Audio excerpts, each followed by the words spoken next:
Hello, this is Meg at Chasing Retro. I am coming to you with a collective haul. Over the weekend, I went to several places. I went to a fabric warehouse that's open once a month in my area. I've never been, even though it's been there for probably 20 years. And I'll show some B-roll footage of that. It looks amazing. To look at it on screen, you're probably gonna drop your jaw. However, I was not super impressed, and I'll explain why more later.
And then after that, we went to an estate sale.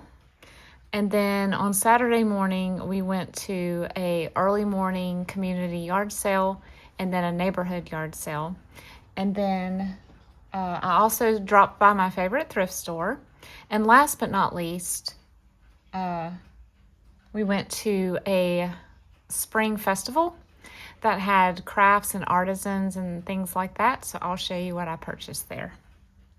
Let's start with the fabric sale, since I started off with that on Friday. That was, it was an old textile mill in my area that has during the week, they're open to wholesalers, and then on the weekends, the first weekend of every month, they're open to the public. And I was under the impression that it was dropped prices, bottom of the barrel discount prices. That was not the case at all. They have some I guess new old stock from Michaels. I noticed a lot of Michaels items there, but honestly, some of the things that they had, I remember seeing at Michaels for even less, even full price, not on sale at Michaels. So I was a little bit confused. And then as I kept going through the store, I really wanted to get to see the trims and the cottons. And by the time I got to the trims were okay. They were decently priced. Most of them, the non-fancy tassel trims, were about 95 cents a yard.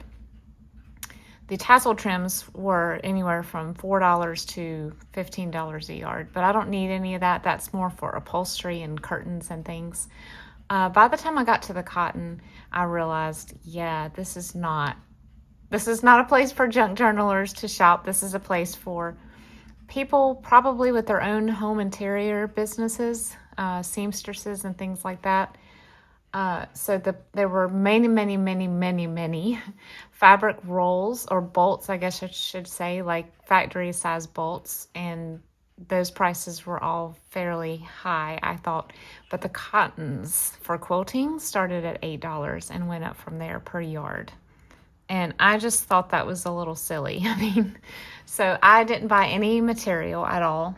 I only walked out with a few things, even though the shopping buggies they gave us were as large as a transfer truck. It was, I had one little pile in the corner, and my mom went with us, and she's been wanting to go for a while too. I think she's only been once. She bought a few things, but I don't think she bought any material either. or trim. She was looking for trim and she just didn't find what she wanted for the price that was good. So I wouldn't say it was a wasted trip, but I probably won't go back for many more years unless I hear that their prices have gone lower. So the first thing I did find was this, I guess you would call this new old stock. Rick Rack in the package. You know, this is not super old, but I don't think this is the label they use anymore for rights. But it's the chenille Rick Rack, and I wanted pink as well, but the only pink they had was a hot pink. So I just got these two pastel blue and greens. I thought 50 cents was okay. I did grab this because honestly this is the same price for this at Amazon or roundabouts. And I did need some more, and I'd much rather put money in the hands of a local establishment than use Amazon if I can. So I did grab a bottle of that.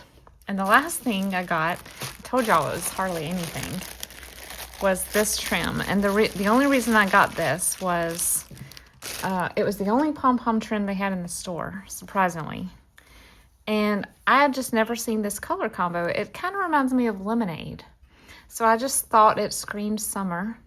It's like a corally pink and a bright yellow. And this was 95 cents a yard, and I got 2 yards of it. But again, I don't know that I would drive. It was a 40-minute drive, honestly. We picked up my mom on the way, and then I probably will not be going back again. However, it was fun to be able to shop with my mom. I love shopping with my mom. And sort of just losing each other and then finding each other because it was a huge warehouse. All right, next was, let me do the thrift shop next. I haven't been in about 3 weeks, I think, and I had a lot of donations because, as you guys might have heard me say, I have been cleaning out, and reorganizing my entire house. Things that I've been wanting to do for 2 years and just didn't have the time to do until recently. So I brought in 7 or 8 bags full of stuff and only carried out one smallish bag. So I was pretty proud of myself. But the first thing I found was this. Now this has been on my junk journal wish list since I started making journals. I don't know what it's called. I know it has a name. I was told by someone that it is the leftovers after punching sequins, and that might be true. All I know is that in the 80s and 90s, I used to use this for making hair bows. My mom would buy this stuff. I don't know where you could buy it back then, probably Michael's. And we made hair bows. I loved hair bows and wore a lot of them. But so excited to find this. I had never seen that before. And then I grabbed this. This is not for junk journaling unless I open it up and it has a huge stain on it. I got a tablecloth for my dining room table and or picnic table. A beautiful buffalo check. I never see buffalo check in turquoise. It's always red or navy. I think I have a green one too, but I did not have a turquoise one, and I love it. I just think it's so springy and cozy.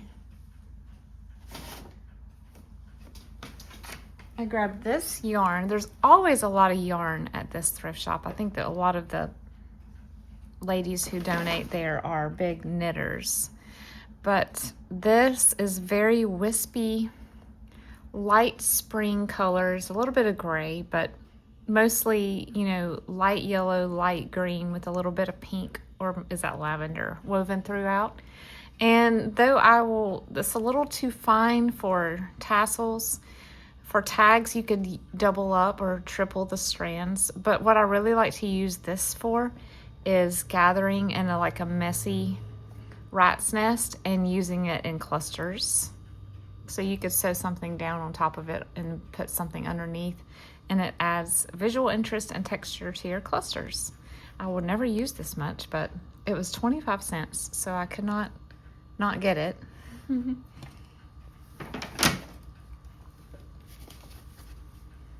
me pull out the other things while I have this bag up. Okay.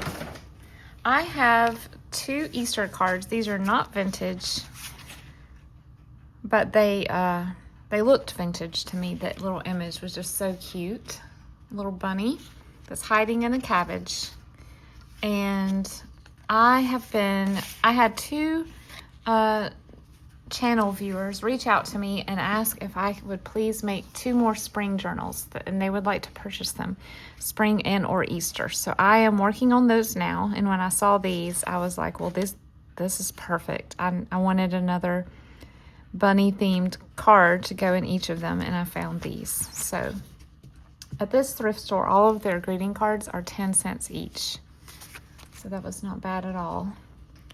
This, when she saw this in my bag, she said, oh, we're not going to even charge you for this. What is this? And I said, I think it's canning labels. And she said, yeah, no charge.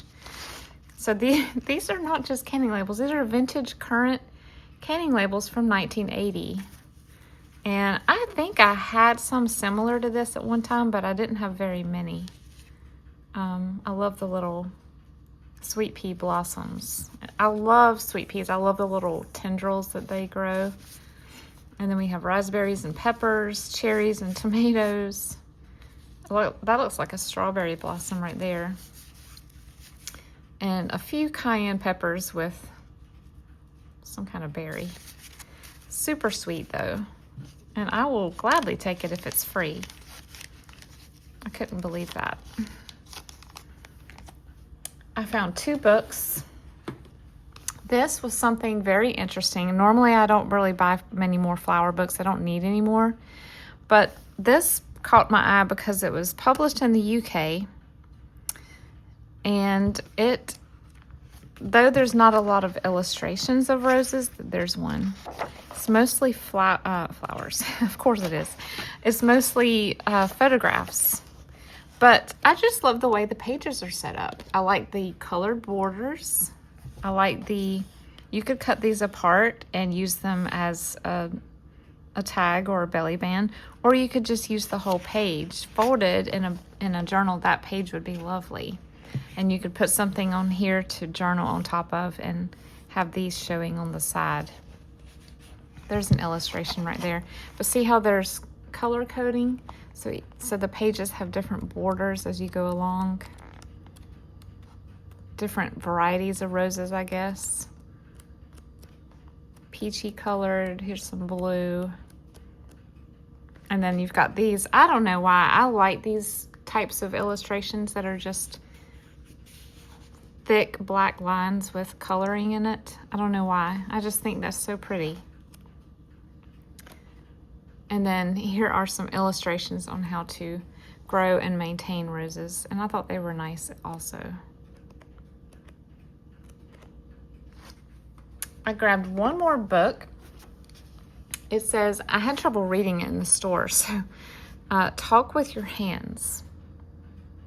Volume, no, it just says Talk with Your Hands. This was, I didn't know what it was at first, and honestly, I feel kind of bad. I don't really know much about sign language. I don't know the history of sign language. I probably should know more than I do. But this book sort of explains how American Sign Language is built upon hand signals of Native Americans. And also, I think it said something about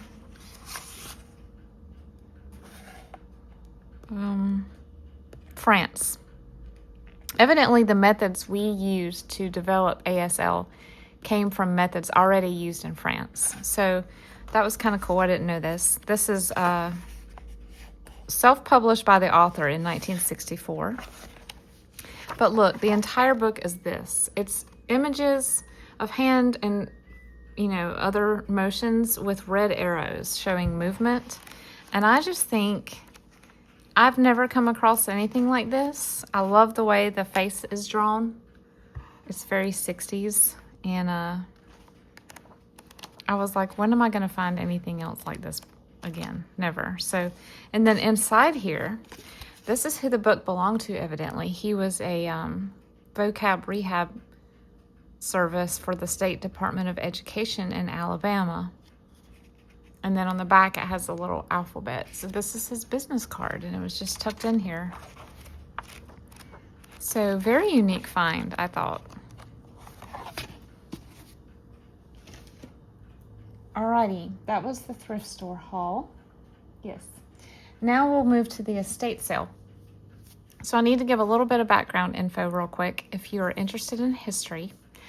In my area, there was, I think every area has sort of known families in the area, people that were monumental in the early economy of a town or a city. I live in the textile belt, sort of. I mean, I'm not directly in the middle of it, but we have a lot of textile around here. Clemson University, one of the top majors back then, not so much today, but back in the 50s and 60s was textile engineering. And we have a lot of still running cotton mills and other types of mills, but we have a lot that have just been torn down or turned into other things like apartments. That's very big around here for people to grab those mills and turn them into loft apartments. My grandpa, my great-grandpa, my great-aunt, my second cousin, all of them worked in cotton mills at some point. And my dad's mother grew up in a cotton mill village near Spartanburg called Pacolet Mills, and her dad was the manager of the Mills store butcher department, because you did most of your shopping in the mill, the mill town, because you had the coins that were given to you as payment for using in the stores. Very interesting. I'm not going to go off on a tangent on the history of textiles in the Southeast, but it does run deep in my family. I have some thread spools on display from some of the mills in my area. But this, the lady of the estate sale, her dad owned, I think, 14 textile mills in my county and the adjacent county back in the 20s, 30s, and 40s. And she was obviously, I think, going to become the heir of that because she was an only child. However, she married another textile owner from another city, but they ended up settling here. And the wedding gift that her dad gave her when she got married a little bit later in life, he gave her a house. He built her a house.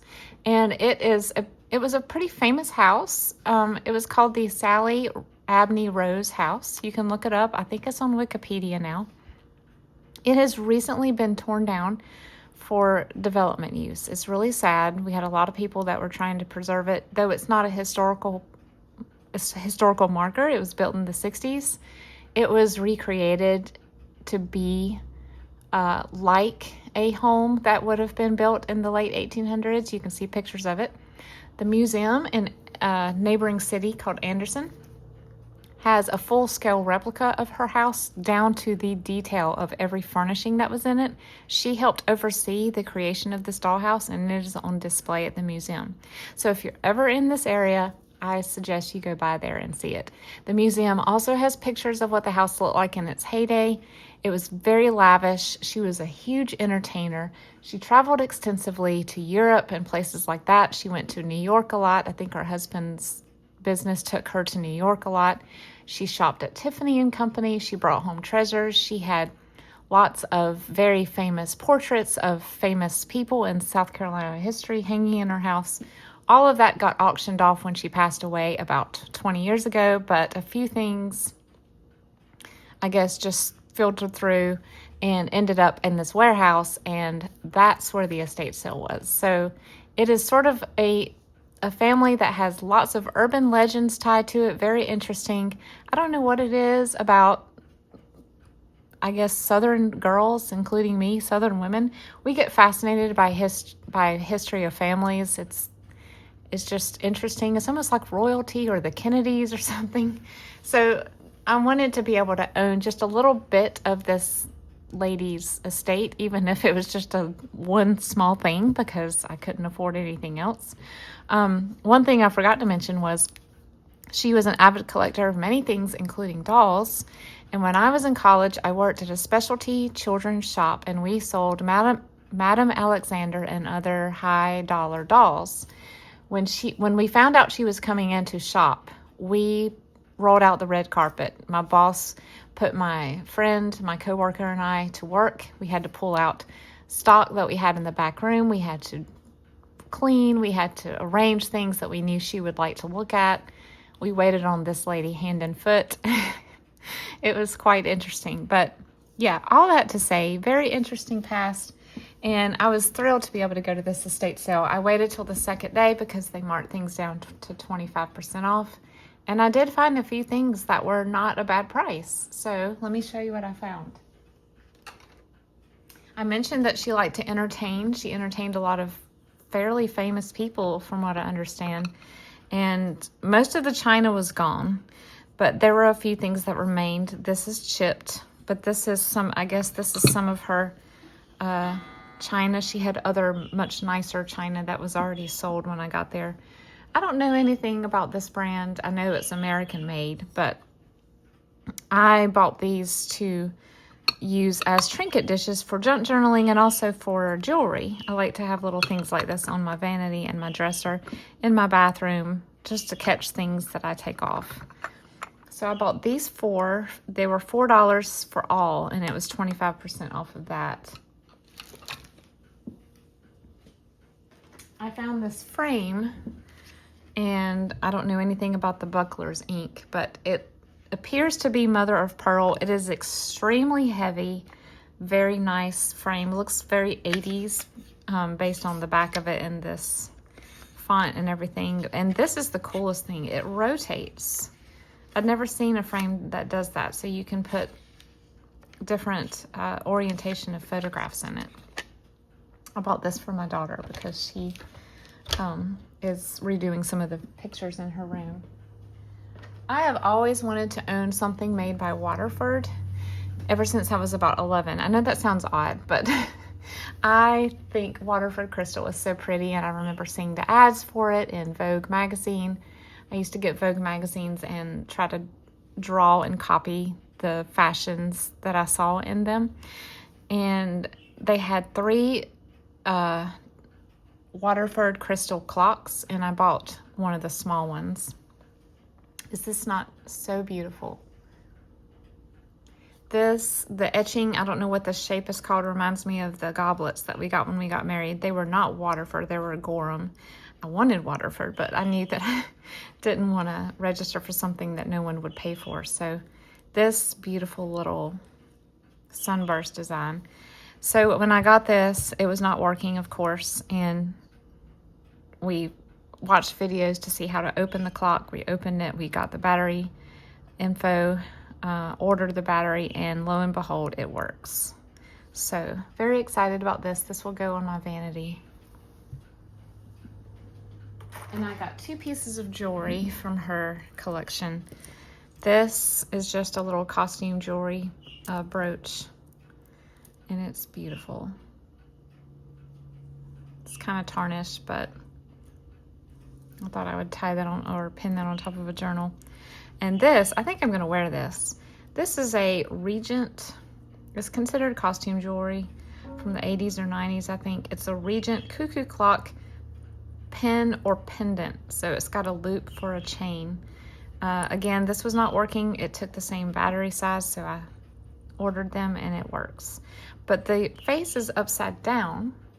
So when you're wearing it on a chain, you can flip it up and see it's right side up to you, the wearer. And I just thought it was so cute. I love cuckoo clocks. I have one. My mom and dad have one. My grandparents had one. I just couldn't leave this laying there. I thought it was so unique and fun. And, oh, I'm not going to show you this because they're already washed and hanging in my bathroom, but I bought 3 vintage towels. They were peach, sage green, and mauve. And the tags all said things like Fieldcrest 1978. They were in remarkable condition. And I believe this lady was also very crafty, and you'll see that in a second. These ornaments appear to be handmade from her, but it looked like she had taken lace and sewn lace trim, various vintage lace, well, they wouldn't have been vintage when she did it, lace trims and ribbon embroidery type things, and sewed them to the ends of the towels. And they're so beautiful. I'm so surprised they were not taken up when I got there. But I bought 3 of them. I left 4 or 5 behind, but I wanted to have those for my bathroom. I bought, let's see, 5 Christmas ornaments. They were 10 cents a piece. So another thing about this lady, she loved holidays, and I think she loved Christmas the best. At Christmas time, people would come from all over to drive by her house, and she had this huge plantation-looking house, and then there was a pond in front of it. And she would, every year, she would decorate and light up a Christmas tree, and they would send it out into the center of the pond on a flat of some sort, and it sparkled and it reflected in the water. And I remember as a kid, we would go to my grandparents' house, we would pass it, and when I saw that Christmas tree, I got excited about Christmas. I knew we were close to their house, and like I said, it was just really epic. Her whole house was just fully decorated for Christmas. A Christmas tree in every room, sometimes 2 in a room from what I've heard. But I think a lot of these ornaments are made from her. They're all very Victorian looking. I bought 2 of these hat box ornaments, and I think I might use one as an ornament and one as just a shelf setter. Cut the little thing off. But it's just a foam disc that's been wrapped in velvet and has netting, and then ribbons come across. I have the same trim in my stash, so I feel like a lot of this stuff she just had in her possession, and she made things. This looks bald right here, but I thought it was super unique. It's a mirrored gift. And then last is a bell, a painted porcelain bell, and then inside is a date and her name. So super cool. I did not expect to find anything with her name on it. That was a surprise. But that was the estate sale. Let me know what you guys think so far. What's been your favorite? I know a lot of this is, if you love history, you're probably loving this video. If you don't, you're probably like fast forwarding, and that's fine. But it's not every day that a folklore family in your area has an estate sale, especially almost 20 years after passing away. So let's see, what do we have now? We have, let's do the yard sale items. I went to one yard sale at just a house, and I bought 4, I guess it's called eyelash yarn. I bought 4 of these. These were the 4 most colorful ones they had. But again, I like to use this as, I like it in tassels and things like that, but I also love it as texture for clusters. This one was really fun. This one seemed like 80s to me, or even like a princess journal. And this is just fun. It's just colorful, and it looks very tropical to me. So I grabbed those. At the yard sale, I'm not going to show you these, but there was a lady there selling plants, house plants, and I bought a snake plant and an arrowhead plant. She had very good prices on her plants. I don't know if y'all know that Lowe's house plant prices, we have Lowe's improvement stores near us, and I buy a lot of my plants there. They just keep going up and up and up and up. So I propagate my pothos pretty regularly, 3 or 4 times a year. But snake plants propagate so slowly, like 3 years you can propagate one. When I found a snake plant for a good price, I grabbed it. And then from another lady, I found this, a crewel piece. It's just been kind of stuck into a frame, so I will probably take this out, trim it. I will probably repaint this frame. I like to paint frames like this in bright, fun colors, maybe a green, and then reframe it. The glass also needs cleaning desperately, but when I see a crewel, this was $1. I was like, how can I not? I will find a little space to hang that, even if I have to switch something out for a while. All right, this is going to be super exciting to some of you if you are into Asian culture. I came across a lady who is selling remnants of her former craft business, which was making scarves out of Indian sari and kimonos. I think I might have gotten one of the sari pieces, but most of what I picked up, I think, were kimono pieces. I don't know where she sourced them from, but she takes apart those two things and she used to make scarves out of them. I don't know what the scarves look like. I'm sure they were beautiful based on the colors and the textures I'm going to show you. But I told her what I do, and then I make junk journals, and she was so excited, as I would be, that someone was going to be able to use these fabrics in a wonderful way to create more beautiful things for the world to enjoy. So I started digging through these totes of remnants that she had, and she handed me a shopping bag and said, "You guys fill this bag for $3." And I did. I filled it to the top. So I've got more than I'll ever need. I do plan on doing some Asian journals, but I thought about putting together some snippet packs of some of these fabrics, if that is something that would interest you. If you like Japanese silk type fabrics, pieces of kimono, if you have interest in that, let me know. I will be glad to cut these into smaller pieces and share in my shop. So some of them were in Ziplocs and some of them were just loose, but a lot of them are in long strips like this. I don't know if this is Indian or Japanese, but it's beautiful orange hexagons, and some of them are painted. And then folded up in here, we have a little, like a little cherry blossom type motif. Very nice, very pretty. She had a lot of, what's the word I'm looking for? Neutral colors as well. But I honestly went through and grabbed all the bright colors because those are my favorite. I did get a few darker colors. I'll show you that now because of the subject matter on the print. I just thought was super interesting. This is one of them. We have these little Asian characters and horses and trees and carriages. I'm sure that's not the correct word for that, but super unique, super fun. It's like a dark hunter green and brown. Here is a piece that looks very fallish. The back is actually almost as interesting as the front. It looks like drip dye or something, and then almost like a batik on the front. And there's also subtle variations in the weave. I got this big, bold, bright green. This looked very 60s to me.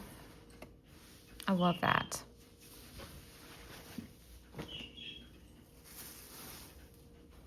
I found this purple, another hexagon print with purple marigolds, it looks like, or chrysanthemums. That's what it is, chrysanthemums.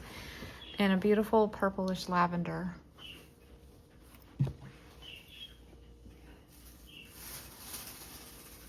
Oh wow, this is a long strip. It was rolled up. This was one of my favorites. This royal blue with the peach and the gold. I mean, absolutely stunning. Look at the birds. Just gorgeous. I mean, where else would I ever find anything like this? This yard sale, we have it every spring, and I always find the most interesting things there. A lot of quilt toppers and things like that I have purchased in the past have come from this yard sale. We have a lot of crafty people in that area close to where I live. Lots of culture, people that have lived in other places or have just interest in other places have been coming and contributing to this sale. This is a very delicate pink with some blossoms. It looks just like someone painted on it or used some sort of ink and a brush. This I think is really fun. I've got this in orange and blue, but it's just as bumpy. It feels like seersucker almost, but of course all these are silk or silky feeling. And it's just like an ice blue textured one. Here's a navy one with more scenes. This one has boats.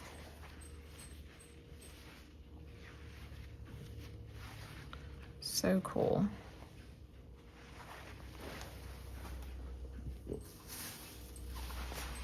This is a bright orange with some dots.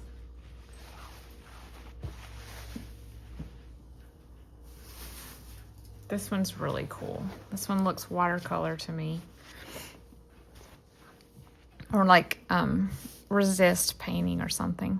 But I love the little huts and the little bridges. The water has designs in it. Very cool. A little mountain.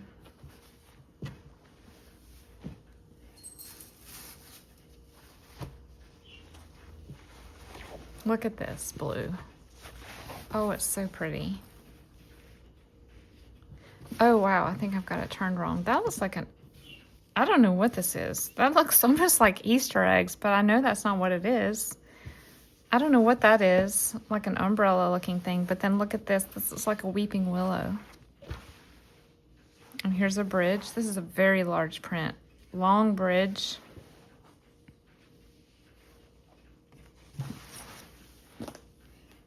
Here's that same texture, but in a darker blue. I love the way that feels. Okay, this one, it looks like actual silk. And it's the kind that's painted. I remember when we lived in Louisiana, we had a lot of Asian shops on base, and there was a ton of this kind of stuff in there. I had a fan made with this type of thing. I mean, just stunning. Oh, I see. It's kind of folded in. Look at the bright colors. This little emblem here. So pretty. It's like a rainbow. Wow. I didn't see that one because it was folded up in the bag, so oh my goodness. This is what I saw first when I walked up, and I thought it was a quilt top. And then I started looking through it, and I said, honey, I think these are something special. This is that same bumpy print, but orange. And then this. Oh my goodness, the color combo on this one. I love that.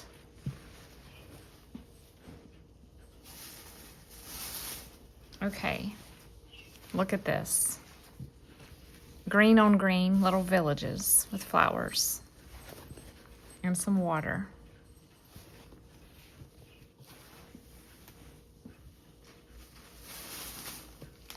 This is fun. It's more of that bumpy orange, but then we have some bamboo.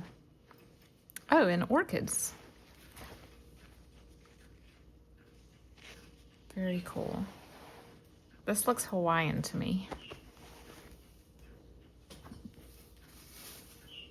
Okay, here's a blue on a cream. Very, very pretty. It looks a lot, honestly, like the tags that I just showed y'all in the spring journals that were hand painted on that handmade paper. That's what this style of art with the gray, sort of the watery gray stems. Really pretty. I think these are butterflies.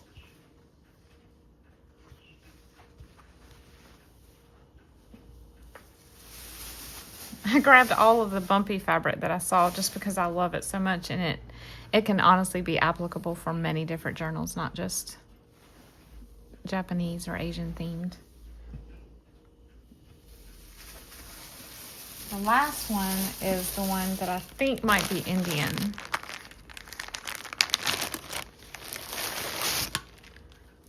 It has some embroidery on it, y'all. And beads. There's pearls sewn onto here. Look at that.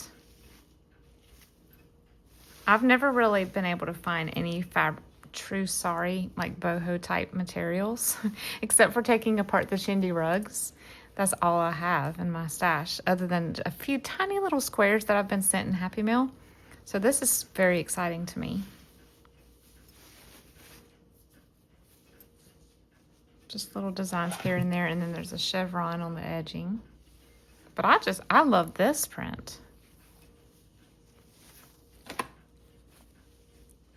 This looks very old. Very pretty, very silky. And then we have this lovely red violet trim with gold. That one smells old. Some of these smell like they have age on them.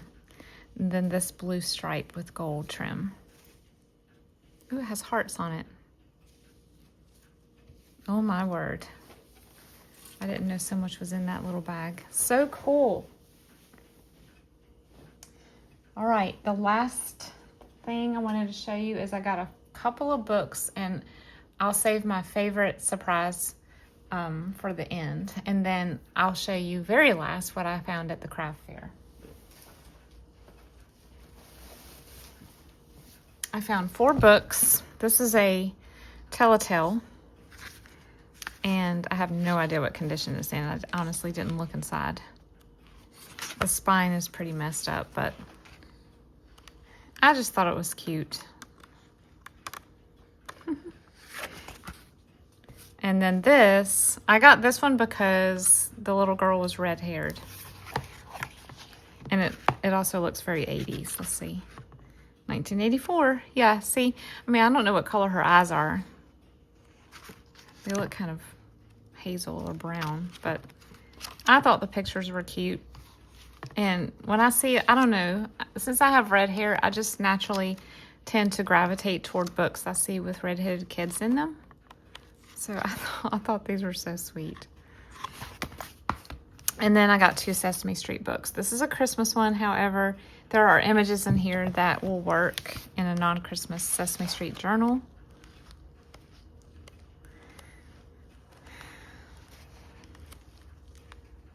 His paperclip collection. See, like that. I mean, they're wearing winter clothes, but it doesn't say Christmas. Just super cute. And I like that there's a lot of these smaller images to cut out, because you could easily use that as a tag or something. And then Scared of the Dark. These little golden books. I remember my sister had, somebody put an umbrella over the duck. I remember my sister having a lot of this. Yeah, 86. This is right about the time she would have been reading these books or having them read to her. Oh, those images are a little scary. Oops, my Siri thought I was talking to her. All right, so the last thing I wanted to show you from the yard sale, I saw this thing, I walked away, talked to the lady a little bit first, walked away, thought about it, and I told myself if it was still there when I came back around, I would get it. I found a 1980 Kenner brand strawberry shortcake plush doll, rag doll, I guess. She's in great shape. There's a stain on her hat and one back here, but everything, like her feet are pretty clean. I'm going to hand wash her, stain treat this somehow. Her hat does not come off, unfortunately, but she is going to be a display piece on my shelves. This looks like water stain right here. So cute though. I had a strawberry shortcake doll with the same fabric on a hat, but it was the one that blew strawberry kisses. You squeeze her belly and she had a little hole in her mouth and she had strawberry scented breath. I still have her. She's in my closet and she still smells like strawberries, you guys. But I never had the rag doll, so I knew I had to have her. But yeah, she's 1980 Cincinnati, Ohio Strawberry Shortcake American Greeting Corp by Kenner. Super precious. And then when I went to the craft fair, I had some birthday money from my in-laws to spend. It's funny, the past 3 years I have held on to the birthday money they've given me and I have spent it either on Etsy or at this craft fair in April, or both, every year, well, the past 3 years. And I love that. I think it's going to be my new tradition of what I use that money for, to give back to the crafting community. But I found this lady who makes art out of moss. Here's her info. She sells online. She has an Instagram account and a website. I don't think she sells on Etsy, but pretty cool if you want to check out her website. She had these all different sizes, but I got the smallest for price reasons, and also because I have literally nowhere else to hang stuff. But look at this, guys. She makes dioramas and pattern design wall art out of preserved moss. And she had other colors too. She dyes the moss with food grade dye. So she had mostly greens, but she also had some bright orange and a beautiful vibrant purple. And she had combined them in these really cool ways. Some of them look very 70s because they were like large chevron images. But I really like the one that looked like trees. She's got little sticks in there. And this other type of moss, I think she says it's mountain moss. Yeah, she circled the ones that she uses in this. And all the different ones had different ones circled. And of course she signed it, which I love. So very excited about this. And she also told me that I'm now a member of the Moss Club, which is probably the most exciting thing I've heard all year. I don't know if you guys have heard me talk about it, but I have always loved moss. Like, I notice it when I'm outside all the time. I point it out every time my family and I are doing anything. If we're at a restaurant, we're waiting in line somewhere, I'll point to moss between the sidewalk cracks. It's just, I don't know, I just love it. And to know that there's somebody else in the world that loves it like I do and makes art out of it and sees the beauty in it is really funny and fun. So now I'm a member of the Moss Club. If you would like to join the Moss Club, here's how to do so. We can be in it together. But that was my collective haul. I hope you guys enjoyed this. I know it was a lot. It looks like I spent a fortune, but honestly, I didn't. Everything that I bought, except for the first craft fabric sale warehouse, everything was really, really, really discounted, or a couple of things, like I said, were given to me. So I think I did pretty well with the way prices are going. I am okay shopping like this from now on, even for things that we use and need as a family. But I guess it's good that I like to do it. I'm a bargain hunter by nature. I hope you guys enjoy your day, and I'll see you next time.